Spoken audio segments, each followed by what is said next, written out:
Pranams to everyone from Shantikunj, Dev Sanskrit Vishwavidyalaya, Himalayas, India. Let us start with the recitation of the Gayatri Mantra. You all are aware of the significance of the Gayatri Mantra in the Vedic traditions. Gayatri being the power that guides us to the righteous path is one of those entities that has helped the humanity to take the right path all across the history of humanity. There is a wonderful saying that comes in the Puranas and it says, Gataram trayate asmat Gayatri tena giyate. That power, only by singing which you can take the right path. And that path is the path of wisdom, vivek, dharma, nyaya, niti and sadachar. Let's do the Gayatri Mantra together. And those of you who can chant the Gayatri Mantra can join us in singing it. Om Bhurvubhuvaha Swaha Tatsaviturvarenyam Bhargo Devasya Dhimahi Dhiyo Yo Naha Prachodaya.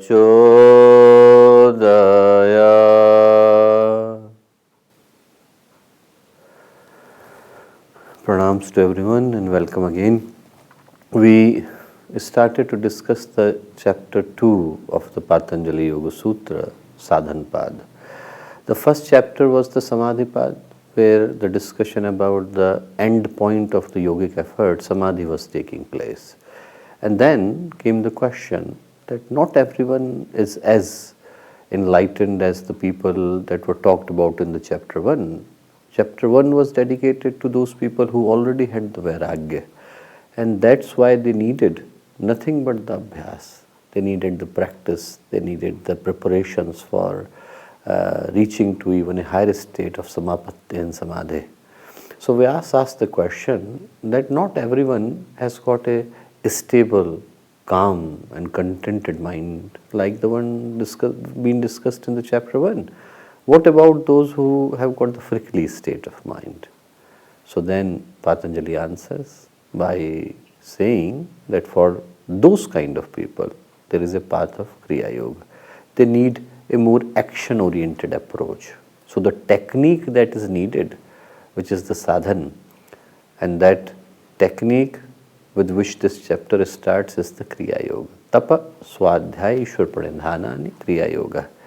He says Kriya Yoga, Kriya Yoga. Wherever the action is involved, you have got the Kriya Yoga. And this Kriya Yoga, what does it do? He asked the question that what is the purpose of the Kriya Yoga? How it would help me? So he says Samadhi Bhavanartha Klesha Tanu Karanarthasya, that it does two things. First, it helps to weaken the kleshas, and by doing so, it helps the sadhak to attain the samadhi, which is the final frontier that a yogic sadhak or a yogic path seeker is trying to reach to. So he says, okay, now comes the bigger question. Klesha Tanu Karanarthasya. The purpose of the Kriya Yoga is to weaken the kleshas. Comes the question, what are the kleshas? Or what are kleshas? And klesh is a wonderful term in Sanskrit. It comes from a root word called klish, from which the same word like klisht and aklisht came in the chapter 1. Vritteh, panchatteh, klishtah, klishtah. And that klish would mean to trouble, to make somebody suffer, to inflict the injury, to give pain. And that's where the word klesh comes. That's why in Hindi, when we are using it, we can ask somebody like, why there is so much klesh in the life? When somebody is going through a period where life seems very difficult and hard and arduous and challenging and everything seems to be running in a very opposite direction. It seems like we are facing an uphill task. That time, this is a common metaphor to use in Hindi, that there is so much klesh in the life. And that klesh means to give trouble, because it is giving trouble to the chitta and not letting it realize its true and the real consciousness. So, natural question is, what are kleshas and how many of them are there? Patanjali answers in the verse 3. Shloka 3 he says, avidya, asmita, rag, dvesh, abhiniveshah pancha kleshah. That avidya, asmita, rag, dvesh and abhinivesh, these are the 5 kleshas. In the original Yoga Sutra, sometimes it only says avidya, asmita, raga, dvesh, abhinivesh, klesha. But in the Vyāsa Bhāshya, he added pancha klesha to specify that there are 5 types of klesha. Just like the chapter 1 is started by describing the 5 types of vrittis, vrittya, panchatyah, klishtah, klishtya. Same here, it starts by describing 5 types of kleshas or 5 kleshas. What are they? Avidya, asmita, rag, dvesh and abhinivesh. And he would define them in the next verses. But before that, the question comes that what is the purpose of kleshas to be there? Why they are even there? If they are giving pain and if they are adding to the suffering, if they are troubling the chitta, basically they are there to deviate the sadhak from its own path of realizing the true consciousness. So why are they even there? Or what is their purpose to be there? And the purpose for them to be there is very simple. It does gunadhikara dridhayanti and paraspar anugraha. 2 things kleshas do. Gunadhikara dridhayanti, that they are there to strengthen the force and effect of the gunas of Prakriti. We need to understand that. The gunas of Prakriti are sat, raj and tam. We end up doing the karma even if we don't want to do the karma because of a communication taking place between 2 entities. Pravrittis of the chitta and gunas of the Prakriti. Prakriti that surrounds me everywhere, that surrounds the Purush. It's constantly approaching us through its gunas, sat, raj and tam. And these gunas, when they are touching the Purush, it is responding through its vrittis, and their union is giving birth to the karma. Whichever way the gun has reached to me and I responded back, my response back has created a karma. And if the gunas of the Prakriti become more and more strengthened, then I would end up doing even more karma. So what they do, these kleshas, they are the reason why we end up doing the karma. In some ways it is helpful, in some ways it allows the world to continue. Because world can only continue if everyone keep doing the karma. If everyone reaches to a nishkam state where we are not doing any karma, this whole spectacle or chaos, whichever way you see it, it would end immediately. There would be nothing beyond that, because everyone has reached to a state of self-illumination where no karma is taking place out of the person because of any self-delusion. That delusion is gone, that veil has been lifted, that confusion has been abolished.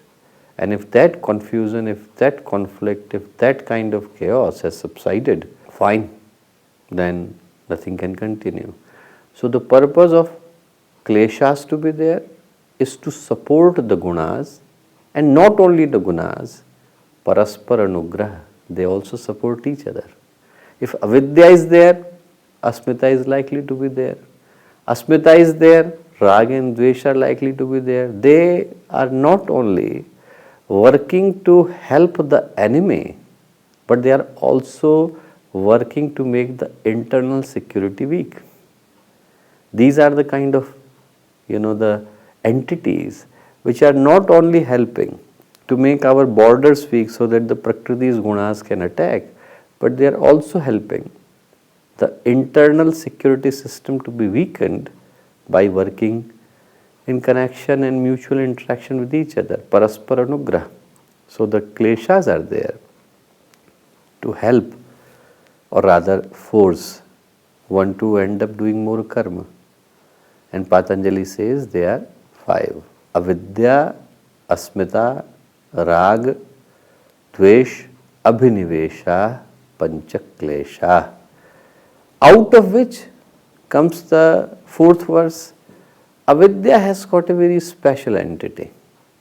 Avidya kshetram uttaresham prasupta tanu vichchinna udharanam. That is the 4th verse, and it's the most beautiful verse and most scientific one, and probably would give you the best understanding of how our lives are being operated through a very mechanical process. If you can understand this verse, most of the problems of the life you would understand thoroughly.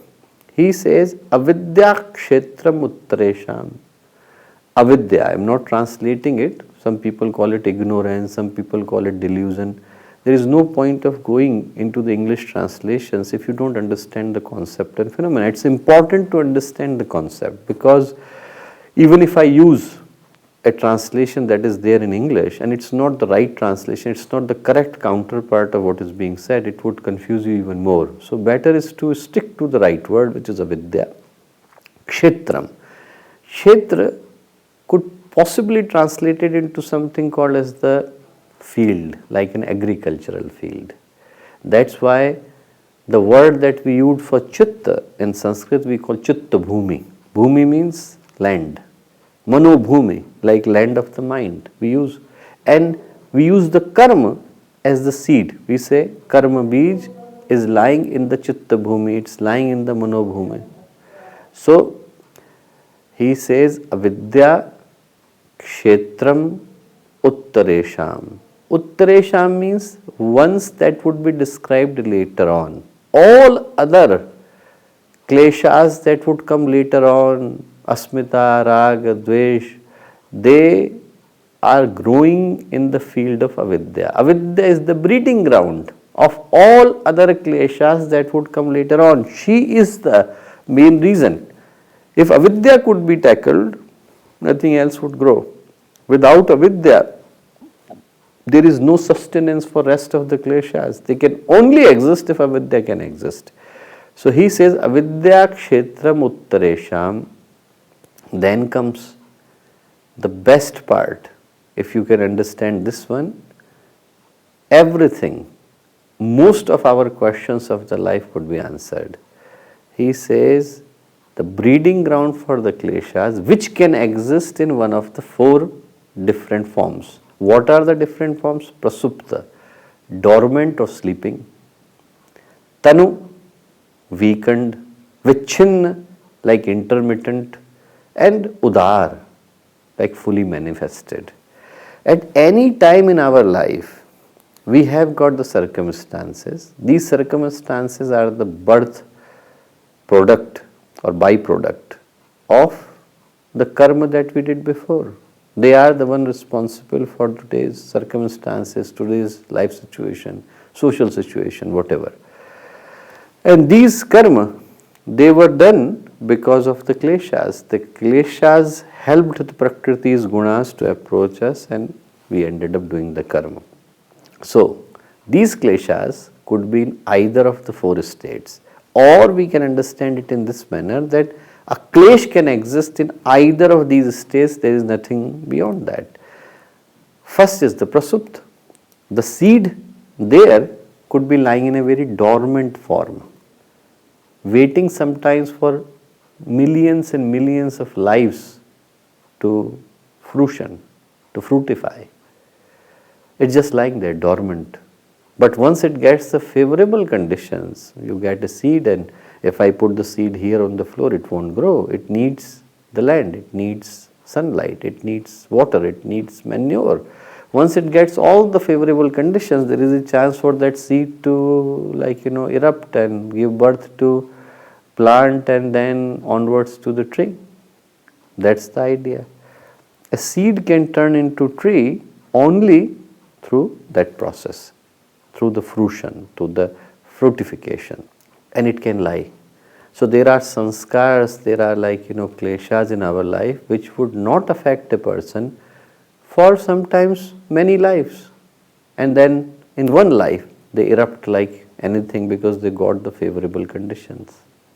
There comes a very beautiful story of a rishi, of a sage called Saubhari. If you have read the Durga Saptashati, in Durga Saptashati, one of the Vedic Sukta was written by Saubhari Rishi, great illuminated, enlightened being. He said that he was sitting in a state of meditation for thousands of years. One day he opened the eyes and he saw. And because he wanted to reach to the final state of Samadhi, Nirbit Samadhi, he wanted to cut all the threads that he has with this world and planet. He was sitting, it is said, submerged into the water where no physical activity could take place in front of him. And the legend is that he saw two fishes mating. And suddenly the seed that had been dormant for thousands of years, it erupted and he developed a desire to have a sensual pleasure. And moment he had the desire, because there was tapa and the light and the bliss and punya of thousands of years, immediately the circumstances were created where he was surrounded by so many things that could satisfy his sensual pleasure. All the tapa, all the light was gone. That took thousands of years to develop because of the energy being wasted into these sensual engagements. And then Saubhari wrote a beautiful verse that he says, Aho imam pashyata me vinashah tapasvina sat charitravatasya.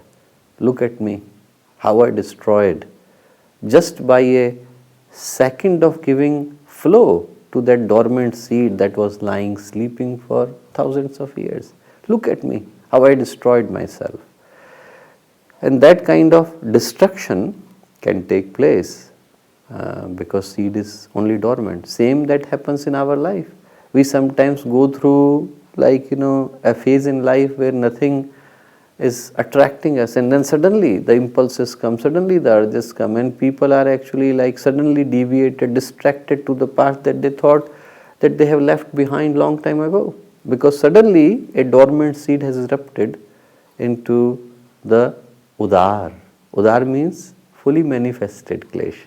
So a dormant seed can develop into fully manifested, and moment it becomes fully manifested, the circumstances, the mindset, everything changes and we start acting accordingly. The person, if you look at the child, in the child, the seed of developing a relationship with opposite gender or things like that, they are not there, dormant. But moment it reaches to the teenage, moment it reaches to a certain age, that seed erupts. It changed from prasupta to udar. It changed from sleeping to fully manifested. And then again it goes into the dormant or sleeping form when it reaches to the older age or later age of the life. So he says a klesh could exist in these forms. It could be in a state of prasupta, sleeping, waiting to manifest. Tanu, it could be weakened, like in a certain age of the life, the possibility gets weakened. It's not died down, it's not gone, it's just weakened.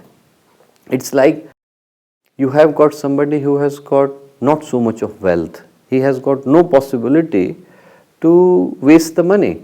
At that time, a klesh in him or her of wasting the money is in a very weakened state, because the circumstances are not favorable. But give the same man the money, give him the lavishness, and then you would know when the opportunity knocks that whether he is doing it because the klesh is dormant or because it was waiting for the favorable condition to erupt.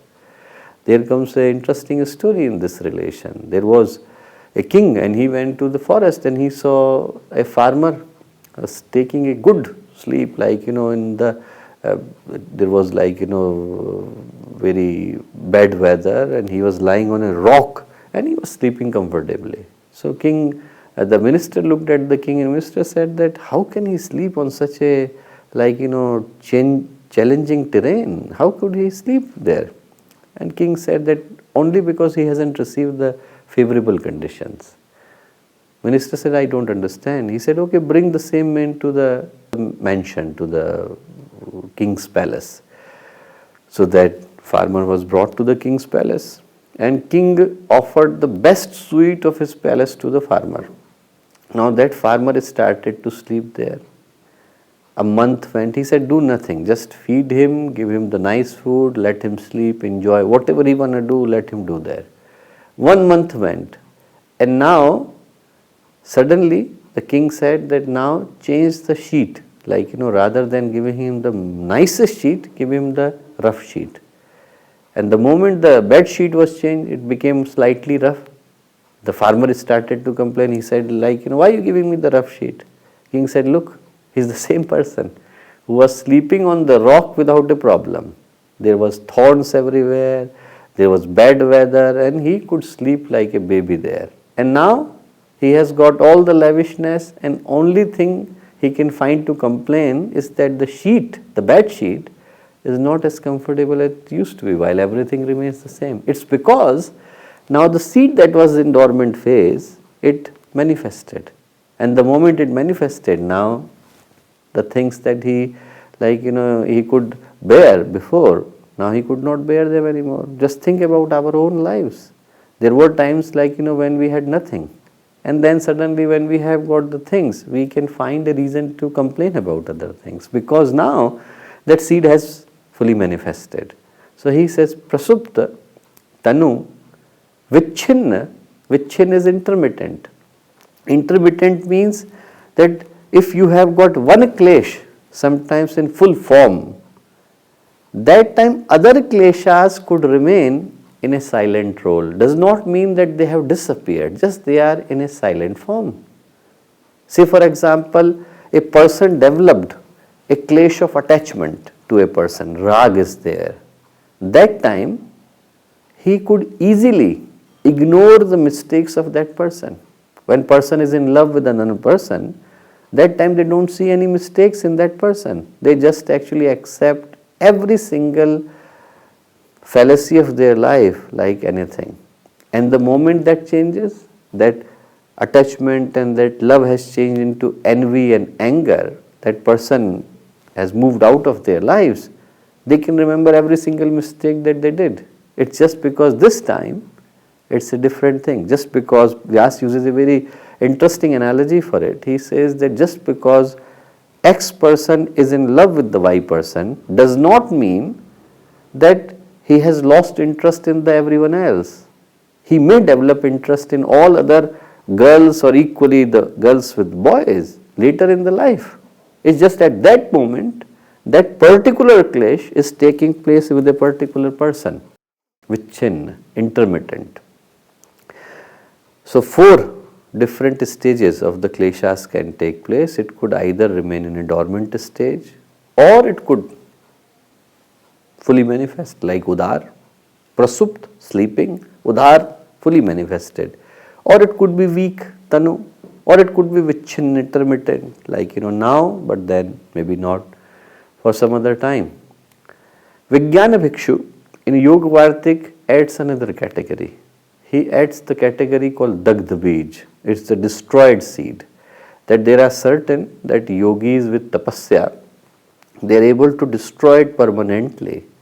But he said, even if it is destroyed, it should still be included in the category for academic purposes, not for the sadhana purposes, because for sadhana purposes that's been conquered already, that's gone. We have burnt it, destroyed it.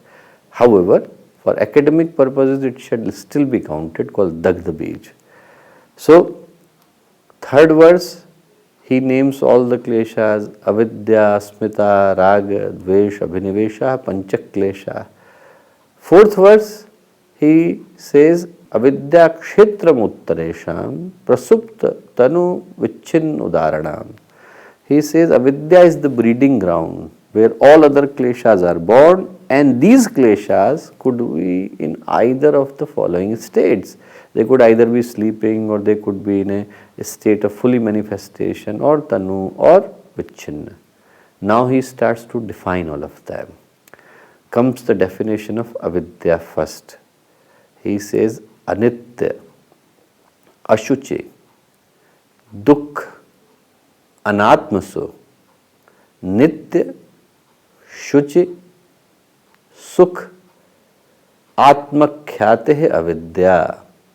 Most beautiful definition that you would ever find of avidya. Avidya, he says, anitya. Let's go word by word. Anitya means temporary, transient, perishable. That's going to die. If not today, then tomorrow. That has got only certain time period. Anitya. Nitya means every day. Anitya, which cannot be every day. I am here today. I may not be tomorrow. I may be gone. Anitya. Ashuchi means impure. Dukh means suffering, pain. Anatmasu, which is not mine.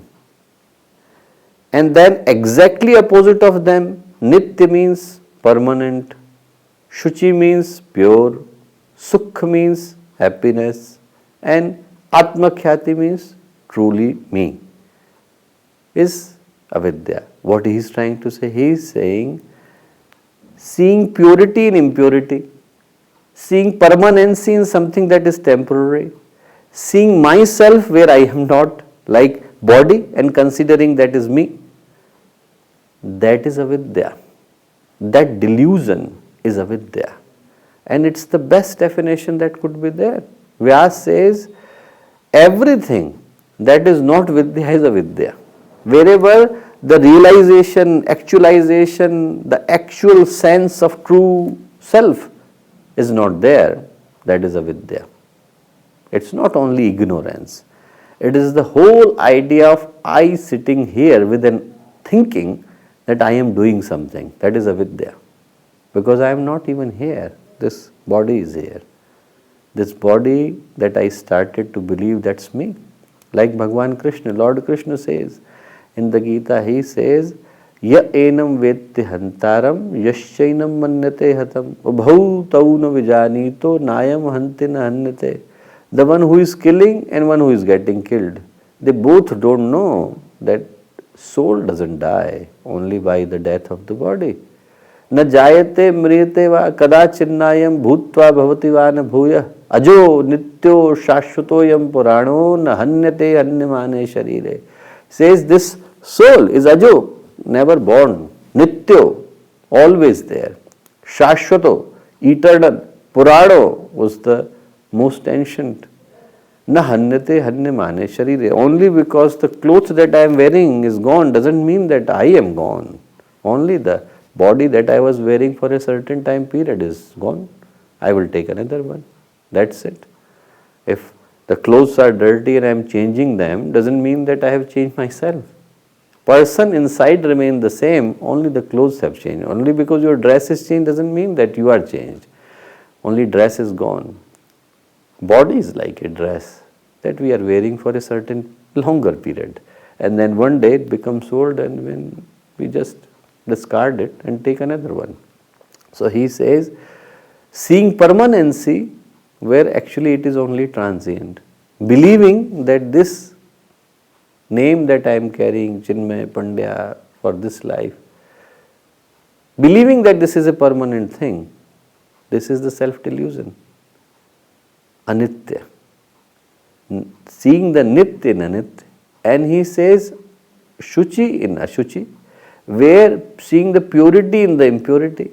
The whole body is full of the impurities. Just think it like this. Gurudev used to say a very beautiful saying. He said that if you ever feel distracted by the sensual pleasures, just think that underneath this 1 millimeter of skin, there is a skeleton. There is nothing but the excretions. Everything that we are filled with, the blood and all other things, we won't even stand 1 minute with the fecal matter and everything else that we are carrying deep inside us. Even we would not spend 1 minute with them if they are not inside the body. Only because they are inside the body we find them of value and worth. Otherwise there is of no use. It's just impurity that is there, unclean. And seeing the sukh, happiness, where there is a whole series of endless suffering, one after another, that is there. If you look at the fish is not actually running for bait, it is running for the food. But what it gets is the bait. Same is with us. We are running after one after another sensual pleasure with the idea that we would get the happiness here. No, never there. It's just one after another. People who have just actually been on the tormenting end in a relationship, they immediately run for another one, thinking that we would get the happiness here. It's just the same. Sukhate kriyate rama bhoga paschadanta sharire roga. Shankaracharya is saying that they all start with a hope and excitement and end with disappointment and rejection. There comes a very interesting story of a king who was the disciple of Dattatreya, famous sage in India. But he lost his way of living, and he became so much attached to the materialistic pleasures that the Guru had to come himself to guide him to the right path. But he didn't come in his true form. He changed his attire, came like a madman, and went to the throne of the king and sat there. So the moment king saw him, Jivaketu was his name, who was the disciple of Dattatreya, who was sitting in a attire of a madman on his throne. The moment he saw, he became so angry. He said, "Oh, who are you sitting on my throne? Just get out of here." So he said, "This throne belongs to you?" Dattatreya asked his disciple, who could not realize that it was his guru. He said, "This throne belongs to you?" He said, "Yeah, of course it's mine." He said, "Was it always yours?" He said, No, it was of my father." He said, "Before that, my grandfather." "Before that," he said, "great-grandfather."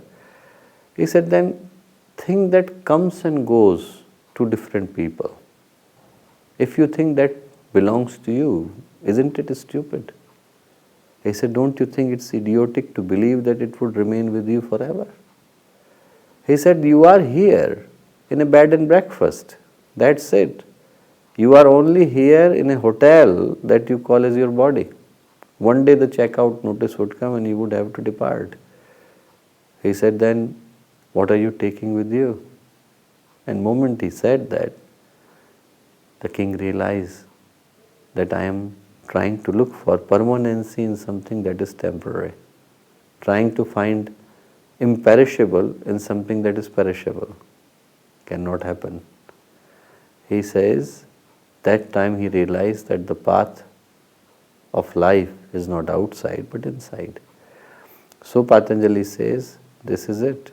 We are trying to look for permanency in temporary things, trying to look for happiness in the things that are born to give the sufferings and pain. We are trying to look for purity in the things that are impure, and we are trying to find ourselves where we are not, this body. What we are is actually underneath. So first he gives the definition of avidya. Second is asmita. So he defines the asmita. He says, Drik darshana shakti ekatmamev asmita. Drik means power to see.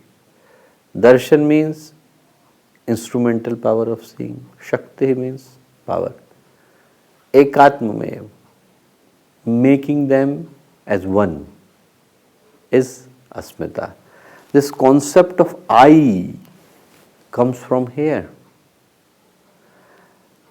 The idea of the Sankhya is that I means Purush, in this sense where I am talking, is immutable. It is pure, full of light and bliss. It is devoid of any impurities. But the Prakriti has approached the Purush so that it can give birth to the sansar. And the first Prakritic layer that surrounds me is the Buddhi, intelligence. And the role of the Buddhi is like this glass that I have got in front of my eyes. It helps me to see what is happening around. But a time comes where I forget that glass is only outside and it becomes part of my personality. It is inseparable from me. I start to confuse Buddhi as me. Buddhi becomes my identity.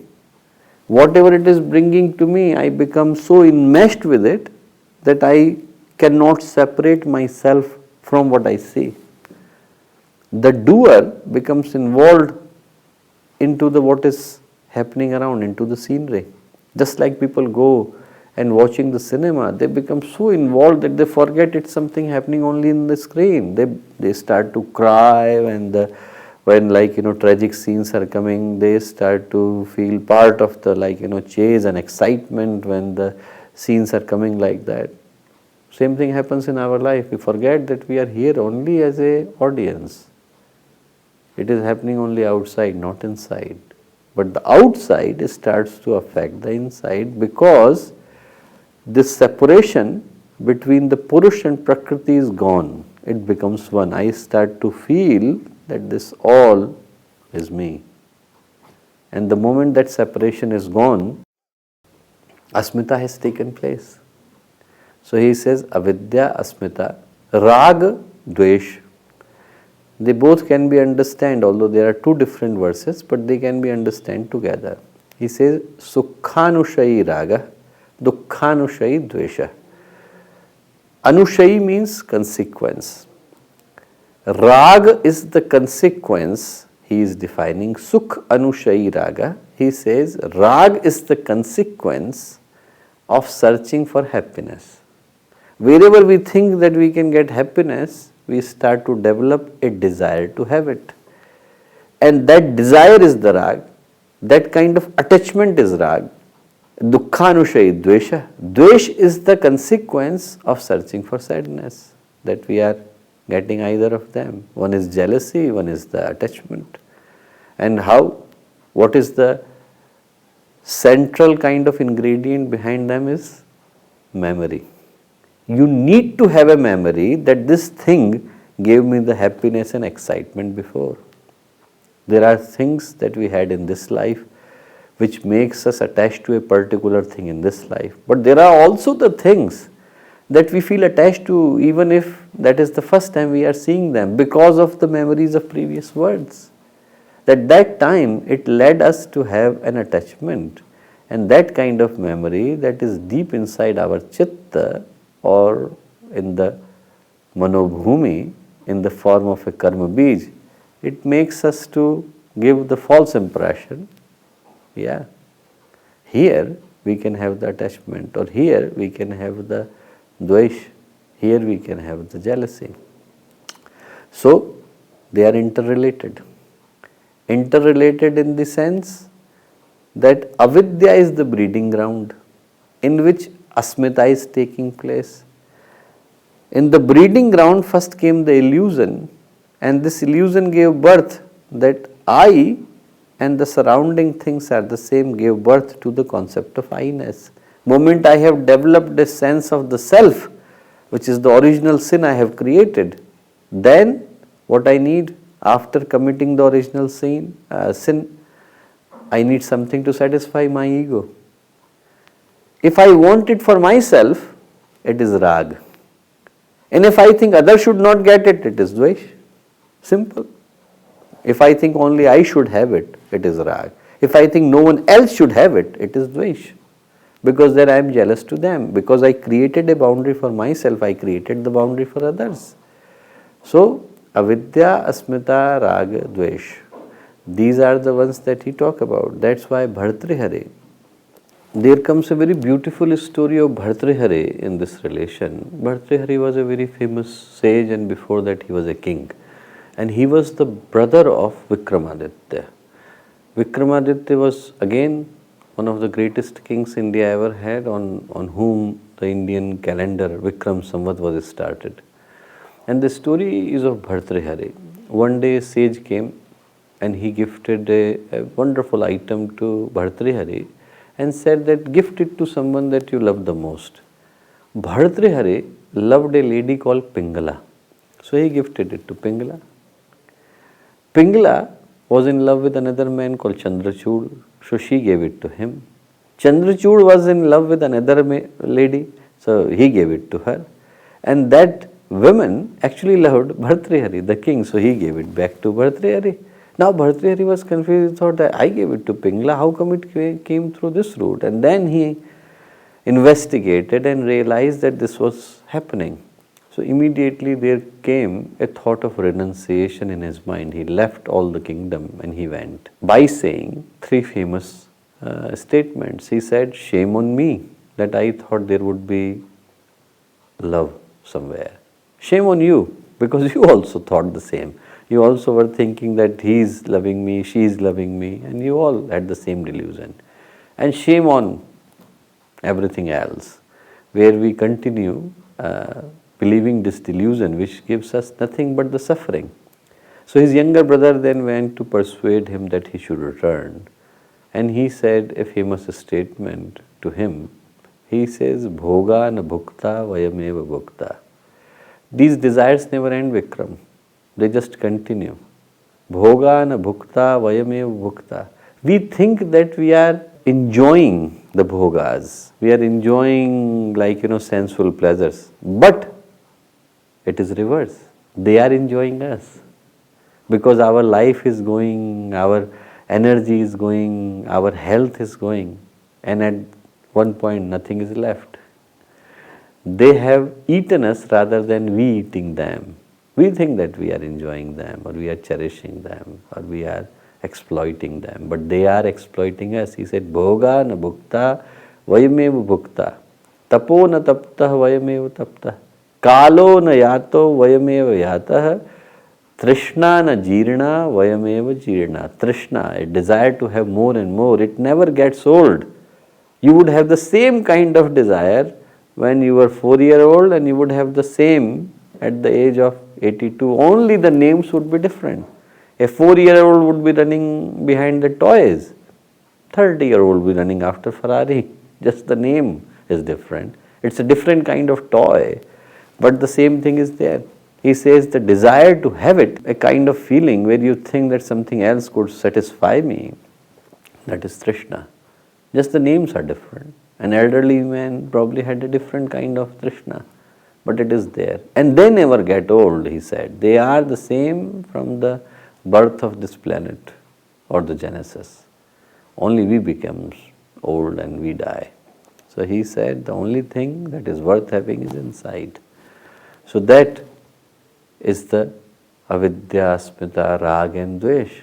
Then comes the last one. Last one Patanjali places in a very special category. He says, Swarashvahi vidusho ape tatha rudaha abhinivesha. Swarashvahi means self-fulfilling. It doesn't need like asmita and raga and dvesh because they are interconnected. It is self-fulfilling. Vidusho ape, even the wisest have it. Tatha rudaha abhinivesha. It's the self-proclaimed abhinivesh. Abhinivesh means a feeling that I am never going to die. It's a feeling inside everyone where we think a desire to continue, do more and more. And it is there, he says, in the smallest insect, it is afraid of dying. To a child who has not even started, you have got a clinging to the life feeling. That is the abhinivesh, that clinging to the life that I should continue. And I am going to continue. That feeling is there. There comes a famous story in the Mahabharata of Yudhishthir meeting a yaksha. And yaksha asked him a question. He said, what is the biggest wonder of this planet? What is the biggest one? Sabse bada kya hai?